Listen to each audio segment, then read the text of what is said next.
Hello, I'm Mike Pompeo, a former Secretary of State and now an IGP Fellow, and enjoying every bit of interacting with the students. I'm very hopeful that the Ukrainians will follow through and sign this minerals agreement. I've now seen what is at least the publicly released version of this.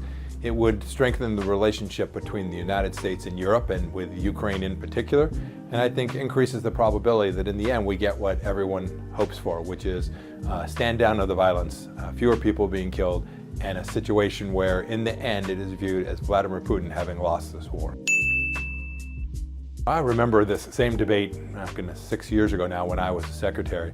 We were urging the Europeans to be serious about their own defense, their own security, to step it up. Not just the amount of money they were spending, but training and preparedness.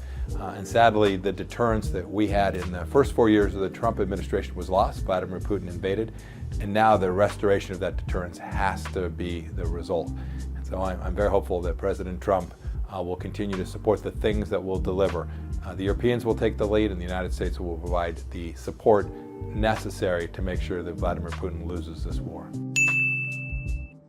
I think Moscow's pretty sophisticated. They'll come out and have someone, Peskov or somebody, say, "Oh, isn't this great? We're now aligned." He doesn't believe that for a second. He knows that the aggression, the death that they have caused, is something that the United States will never stand for in the long run. And so I don't think they are remotely naive that the United States still understands that we have to make sure that Vladimir Putin isn't the victor here.